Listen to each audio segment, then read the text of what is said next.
과학적인 관점을 우리가 갖고 있느냐 이거죠. 실제 사회는 너무나 비과학적인 게 많아.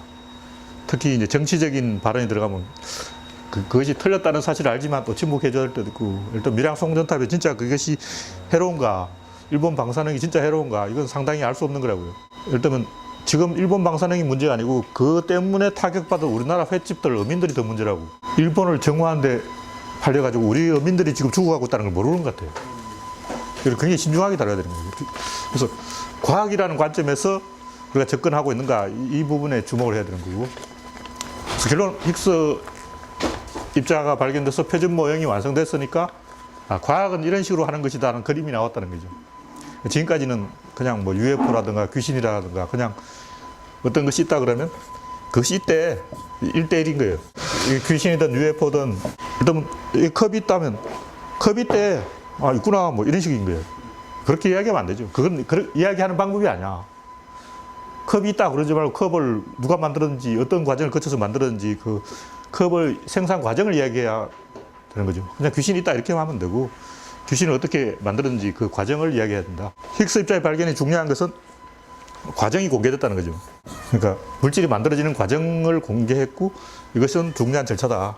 아까 얘기한 방사능 문제라든가 송전탑 문제라든가 핵 폐기물 처리장 문제라든가 이런 것도 하나의 절차라는 관점에서 봐야 되는 거예요.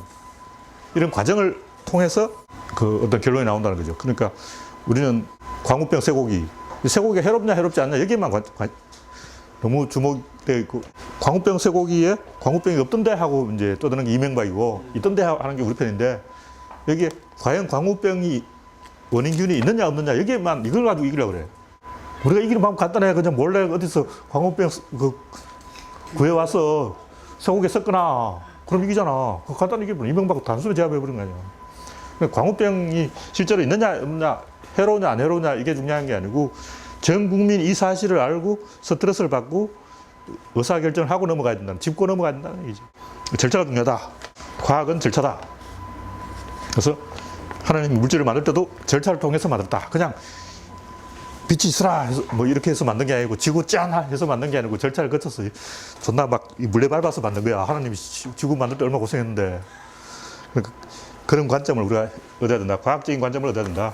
이런 얘기를 하는 거고, 구조론에서는 물질을 어떻게 만드냐면, 물질은 몇 개 아니고 방향이 물질이라는 거지. 방향이 물질이다. 점은 방향이 없어. 근데 선은 점이 2개 있으면 점과 점의 대칭이 선인데, 여기서 벌써 방향이 생긴다는 거지. 중요한 건 이 방향이 바뀔 수 있느냐 이거거든. 여기서 아직 방향이 바뀐다는 얘기는 없었어. 그냥 방향이 어떤 대칭이면 방향이 있다는 거지, 그 방향이 바뀐다는 얘기는 없었다고. 그래서 2개의 선이 만들어지면 방향이 바뀐다는 거지. 그래서 이런 식으로 점선각 입체 밀도로 올라가서 맨 위에 뭐가 밀도가 나오는데, 밀도는 풍선이라고 생각하면 돼. 풍선에 바람을 넣으면 다시 나온다고. 한번 들어가고 한번 나온다는 거지. 그래서 1회의 데이터 교환이 밀도다.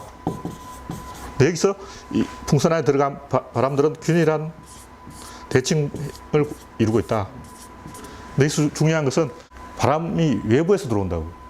그러니까 이런 구조는 어떤 외부에 의존해야만 성립될 수 있고, 자기 스스로는 이런 구조가 유지될 수가 없다는 거지. 그래서 구조론의 질은 반드시 그 외부에서 그것을 작동시켜주는 상부 구조가 있어요. 그러니까 독립적으로는 작동하지 않는다는 거지. 입자는 뭐냐면, 이것이 질이고, 입자는 여기 하나가 더 있어. 그래서 일로 들어오면 일로 나간다는 거지. 그리고 이 안에 핵이 있어서 제어를 하는 거예요. 여기서 이쪽으로 내보낼 것인가 말 것인가를 결정을 한다고. 그래서 이런 것이 입자인데, 이런 입자의 구조는 질의 구조를, 다시 말해서 이건 핵이 외부에 있어. 외부에 있는 것을 자기 내부로 들어온 것이다. 이런 얘기지. 1회의 데이터 교환이 질이다 그러는데, 사람으로 말하면 귀로 데이터를 듣고 입으로 말한다고. 여기서 들어와서 이리 나가는 거예요. 컵으로 말하면 컵에도 귀가 있어. 사람도 귀가 있다고.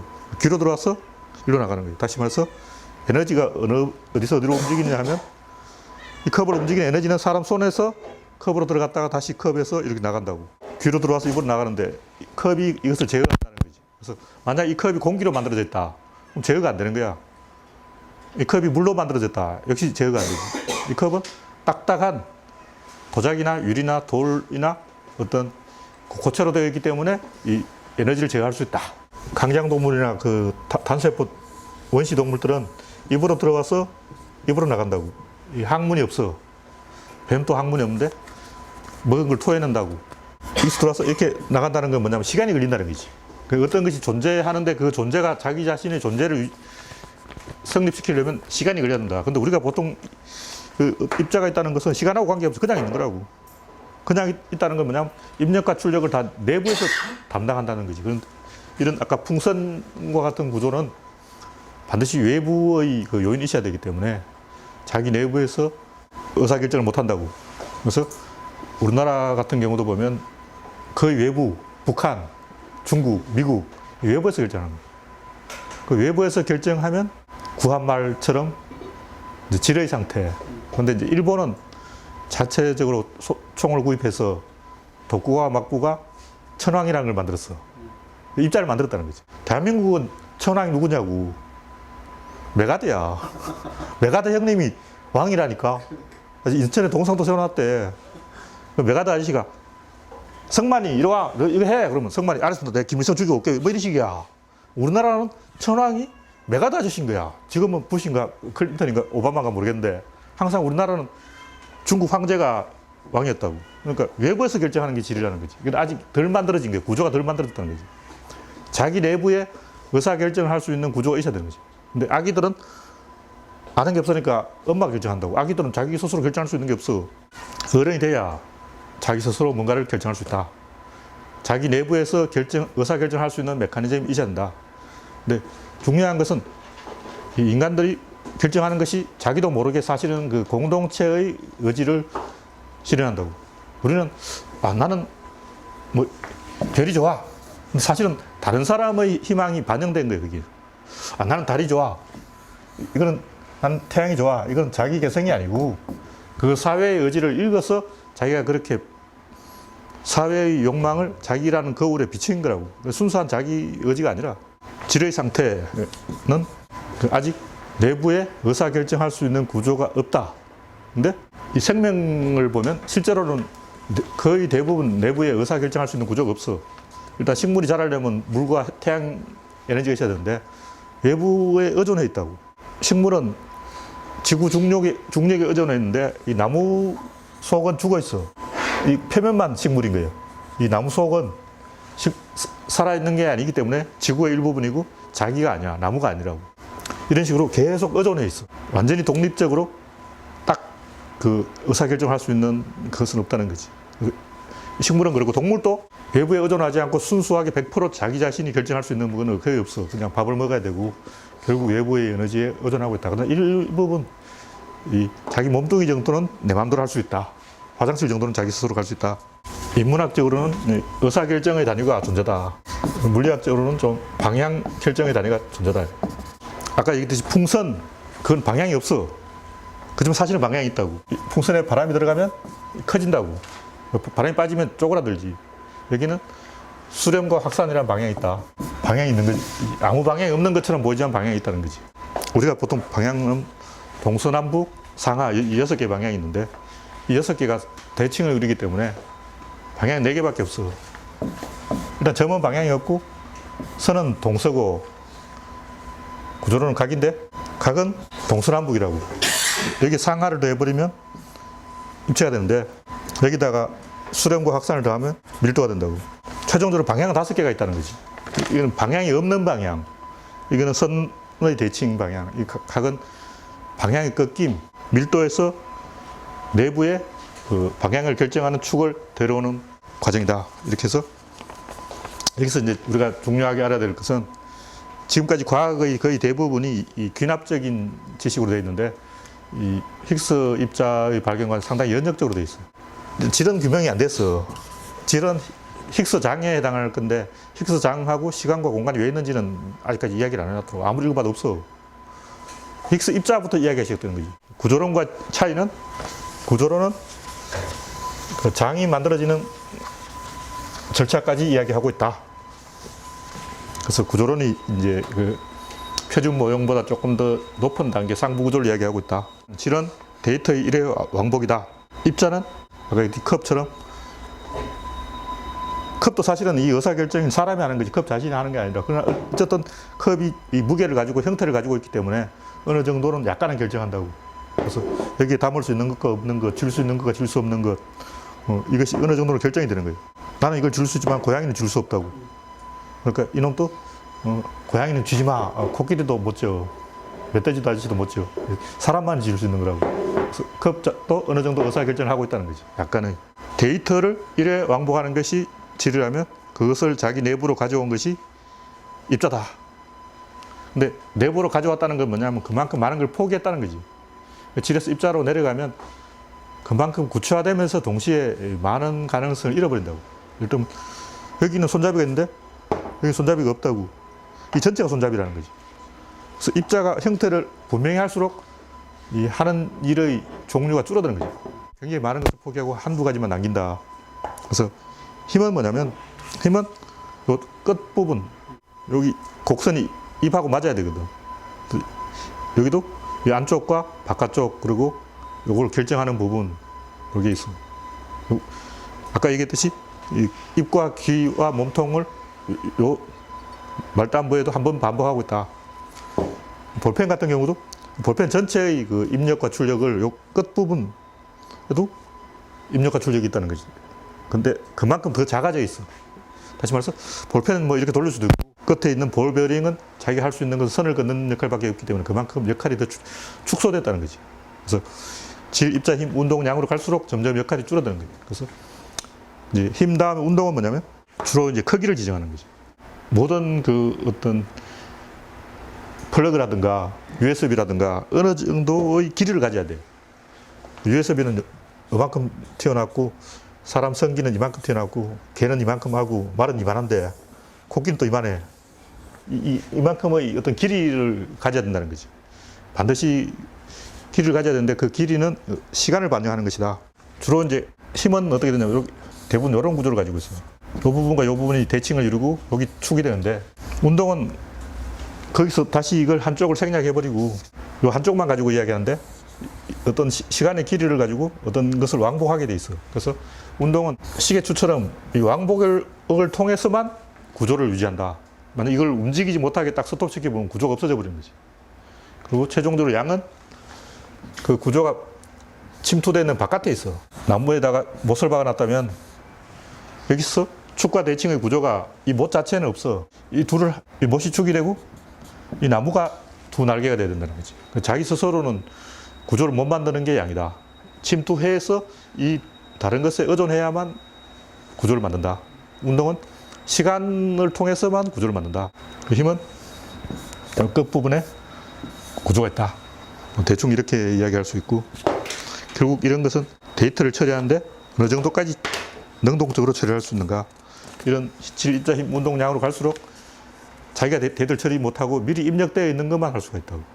일단 칼은 자르는 것만 할 수 있다. 세종대왕의 한글날이기 때문에, 어제가 한글날이기 때문에 한글 이야기도 조금 했는데, 그래서 중요한 건 이런 구조가 어디든지 다 있기 때문에 우리가 이런 구조를 모방하면 굉장히 쉽게 발명이나 아이디어를 낼 수 있다는 거지. 뭔가 뭐 미술을 하든 음악을 하든 새로운 아이디어를 쉽게 낼 수 있어. 세종대왕도 구조를 안 배웠지만 이미 구조를 쓰고 있는 거야. 세종대왕은 그 음량론을 배워가지고 주역의 음량 사상을 적용해서 자음과 모음을 결합하는 구조를 만드는데, 보통 이제 글자로 가면 1대1 대응이 된다고. 소리가 하나 있으면 글자 하나 있는 거야. 세종대왕은 글자 둘로 소리 하나를 만든다는 거지. 2에서 1로 가는 것이, 이것이 구조론이다. 세종대왕은 구조론을 적용하고 있다.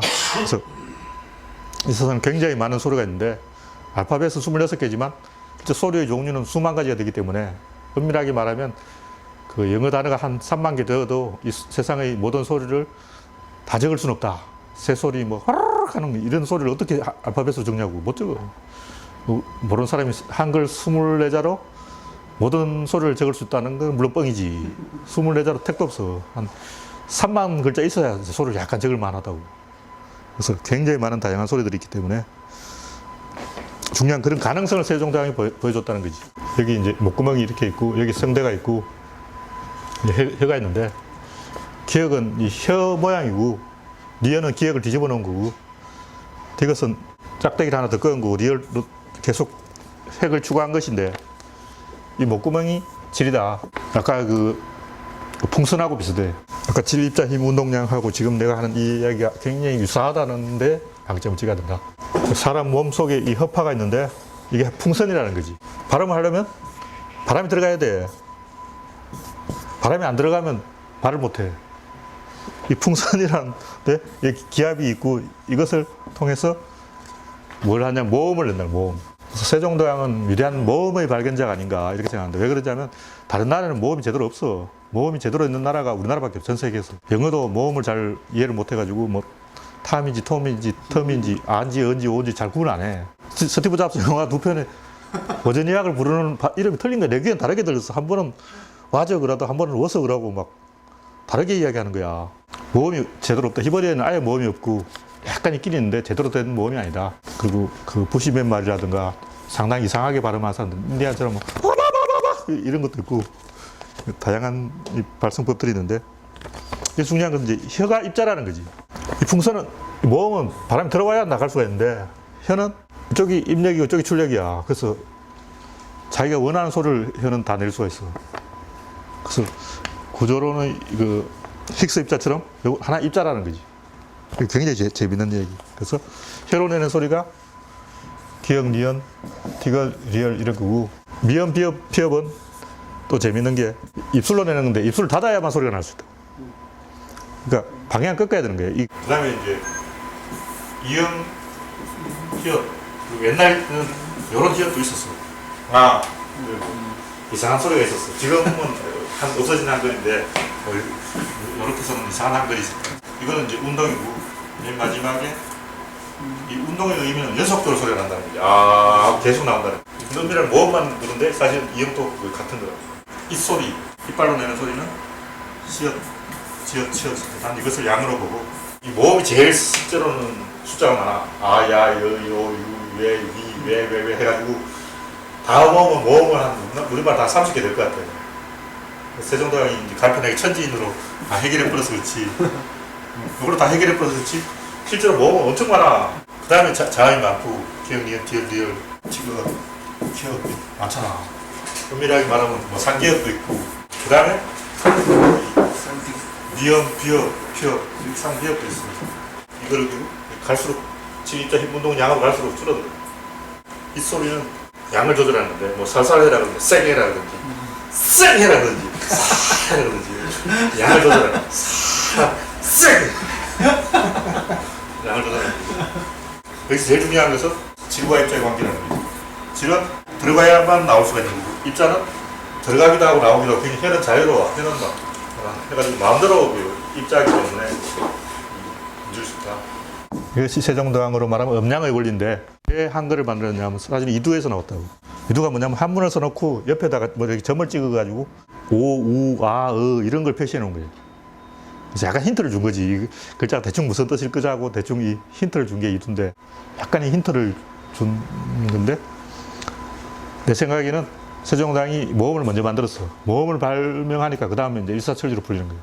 근데 대부분 영어나 다른 알파벳에는 모음이 없겠거나 모음을 별로 중요시 하지 않기 때문에 모음을 연구를 안 했어. 자음과 모음의 결합이라는 아이디어가 없기 때문에 과학적인 언어가 안 된다. 세종대왕이 만든 한글만 굉장히 독특한 언어고, 힉스 입자가 물질을 만드는 거하고 똑같은 원리다.